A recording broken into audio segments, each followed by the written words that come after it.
네, 북한은 6.15 민족공동행사가 무산되고 남북관계가 파국으로 치닫고 있는 것은 우리 정부의 탓이다 이렇게 주장을 하고 있습니다. 계속해서 대남 위협도 이어지고 있는데요. 동국대학교 북한학과 김용현 교수와 자세한 이야기 나눠보겠습니다. 김 교수님 안녕하세요. 네, 안녕하십니까? 네, 이 해마다 6.15 행사를 두고는 남북이 이제 갈등을 반복하는 상황인데요. 먼저 6.15 공동선언이 뭔지 한번 다시 짚어주시기 바랍니다. 6.15 공동선언은 2000년도에 남북의 최고 당국자들이 합의한 선언입니다. 그러니까 당시에 김대중 대통령과 북측의 김정일 국방위원장이 합의한 그런 남북관계의 선언이다 이렇게 봐야 되겠는데요. 네. 그 내용은 한 서너 가지 정도로 말씀드릴 수가 있습니다. 하나는 이제 통일 문제에 대해서 자주적인 해결을 하자는 것이고요. 네. 또 하나는 1국가 2체제의 통일 방안과 관련된 협의를 해내자는 것이었습니다. 네. 그다음에 이산가족 상봉 문제랄지, 그다음에 남북 경협 이런 문제들에 대해서 합의가 이루어진 그런 중요한 선언이었다. 그래서 그 이전에 7.4 공동성명과 남북 기본합의서 이후에 최초의 그런 6.15 공동선언이 그런 내용들을 구체적으로 담았다는 점에서 상당한 의미가 있는 그 선언이고 올해가 15년 되는 행사이기 때문에 네. 15주년이다 이렇게 볼 수 있습니다. 그러네요. 지금 뭐 교수님께서 짚어주시니까 많은 청취자분들 이제 기억이 나실 텐데, 자 그런데 북한이요 남측 준비위원회에 통보해온 내용을 보면 양측이 개최 장소와 행사의 성격을 둘러싸고 이견을 보였다고 하는데 양측의 입장이 어떻게 달랐나요? 그렇습니다. 지금 말씀하신 것처럼 남북준비위원회의 입장이 다른데요. 네. 일단은 북측 이야기는 이런 겁니다. 이제 6.15 공동행사는 서울에서 하고, 네. 8.15 행사는 평양에서 하자. 이게 이제 남북 그 준비위원회에서 합의됐다 이렇게 입장을 보였는데, 네. 실제 우리 측 입장은 좀 달랐던 것 같습니다. 6.15 행사는 좀 합의가 이루어졌지만 8.15 관련된 부분은 장소가 결정되지 않았다. 네. 이게 이제 우리 측 입장이었습니다. 그래서 결국 6.15 공동행사만으로 이번 그 남북 공동행사가 끝나는 게 아니고, 네.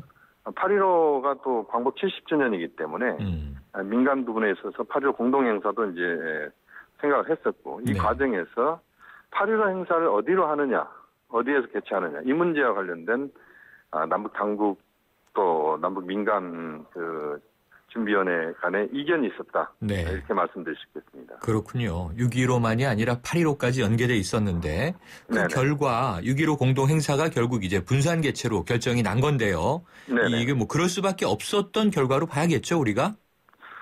좀 아쉬움이 있습니다. 네. 왜냐하면 사실 뭐 다 아시다시피 6.15 15주년, 8.15 그 광복 70주년 이 부분은 남북 당국 차원에서도 그렇고 민간 차원에서도 상당히 의미 있는 그런 공동 행사를 치렀어야 된다 이렇게 볼 수밖에 없는데요. 네. 그러나 지금 현재 남북 관계가 상당히 악화되어 있는 상황입니다. 남북 당국 사이에도 보면은 최고 지도자에 대한 상호 비난의 도가 좀 넘어서는 네. 이런 상황들이 지금 만들어져 있고 이제 그런 과정들 속에서 이러한 남북 공동 행사가 무산됐다. 우선 그렇게 봐야 될 것 같고요. 네. 그런 점에서 여전히 지금의 6.15 또 8.15 행사를 우리가 맞이하는 지금 시점에서는 남북관계의 불안정성들이 여러 가지 그 차원에서 파장을 일으키고 있다. 그런 점에서는 아쉬움이 대단히 크다고 봅니다. 네. 말씀하신 대로 이 남북 경색이 지금 오래되고 있으니까 6.15라는 행사를 통해서라도 뭐 민간 차원의 물꼬를 좀 텄으면 참 좋았겠다는 아쉬움은 드는데요. 네네. 그런데 이제 북한은 우리 쪽에 이 책임을 다 떠넘기고 있지만 지금 말씀을 들어보면 그러면은 이 8.15 행사를 평양에서 하는 것은 논외, 별개로 이제 분리하더라도 6.15 행사를 서울에서 개최하는 것은 남북위원회 간 합의가 있었던 상황이다라고 말씀 주셨으니까 네네. 그럼 이게 우리 시각으로 보기에는요. 북한이 이 공동행사 개최를 잘하면은 합의할 수도 있었는데 절충할 수도 있었는데 이 무산시킨 이유는 뭐라고 보고 계세요? 일단은 이 문제는 우리가 그 상당히 좀 그 고민스러운 부분인데요. 네. 현재 남북관계 상황 이 부분이 직접적으로 작용하고 있다 이렇게 봐야 될 것 같습니다. 네. 남북관계를 우리가 풀어가는 데 있어서 가장 중요한 요소는 남북 당국이 문제를 풀어가는 그런 지혜들을 만들어야 된다 이렇게 볼 수가 있는데 네. 실제 그런 것이 진행이 되지 못했다. 이런 것들이 상당한 좀 문제를 주고 있다 이렇게 봐야 될 것 같습니다. 네, 그렇군요. 또 지금 상황에서 여전히 남관계를 풀어가야 되는 그런 노력들이 좀 더 적극적으로 다양한 차원에서 이루어져야 된다. 이 부분이 우리에게 또 주는 교훈이다 이렇게 볼 수도 있습니다. 네, 그러니까 우리 입장에서 보면 이제 정부 입장과 민간 입장은 항상 좀 차이가 있잖아요. 그런데 북한의 이야기를 이제 귀 기울여 보면 우리 정부가 6.15 민족 공동행사에 대해 처음부터 달갑지 않게 여겼다. 순수한 사회문화 교류만 허용할 것으로 전제 조건을 내걸었고 행사의 비정치성을 강박했다. 이렇게 비판을 이제 했고요. 특히 정치성을 배제한다는 것은 알맹이가 빠진 것이다. 이렇게 했는데 이 비난은 어떤 맥락으로 우리가 해석해야 될까요?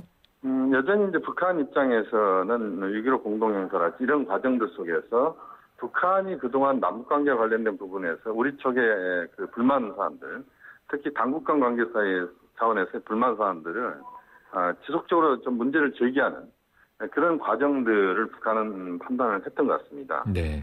특히 6.15 행사 과정에서 우리 정부의 대북 정책, 오이사 조치 문제랄지 이런 것들을 그 6.15 행사에서 언급하는 그런 것들이 준비가 됐었는데 우리 정부 입장에서는 순수한 민간 차원에서의 사회문화 교류 이런 정도로 제한한다. 뭐 그런 점에서 남북의 입장차가 컸다 이렇게 봐야 될 것 같고요. 또 하나는 우리 정부 입장에서도 6.15 행사가 현재 남북관계가 어려운 조건에서 6.15 행사가 그 6.15 그 자체의 의미를 되새기는 그런 정도 행사로 제한적으로 열리기를 바랬던 측면도 있다. 그런 점에서 남북 당국차의 입장차가 있었다고 볼 수 있습니다. 네. 그런데 이제 북한이 이가 수가 틀어지면 이제 좀 격한 발언을 이제 쏟아내는 경우들이 많이 있는데요. 이 북한이 이번에 또 전쟁까지 거론을 했어요.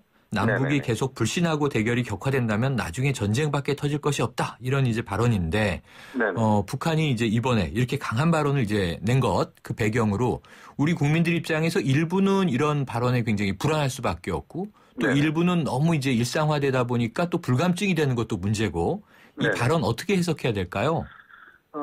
지금 이제 북한의 그런 발언은 그 남북관계와 관련돼서 강하게 북한의 입장을 표현하는 차원에서 상당히 그 격한 발언들을 쏟아내는 그런 경우들이 그동안도 왕왕 있었습니다. 지금 상황에서 북측의 입장은 상당히 그 남북관계와 관련된 부분에서 그런 자신들의 현재의 그 우리 정부에 대한 불만을 이런 식으로 표현하고 있다 이렇게 봐야 되는데요. 북한이 이제 전쟁 발언 뭐 이런 부분들에 대해서 우리가 너무 거기에 연연할 필요는 없다고 봅니다. 다만 현재 남북관계 상황들을 좀 더 개선하면서 북측과의 충분한 대화 이걸 통해서 문제를 풀어가는 노력이 요구된다고 봐야 될 것 같고요. 그런 점에서 역시 우리 정부도 그렇고 북측 당국도 지금 상황들을 좀 더 순화시키면서 그러면서 8.15 광복 70주년 행사 이런 부분에서의 어떤 접점들을 찾아내는 그런 노력을 기울여야 된다.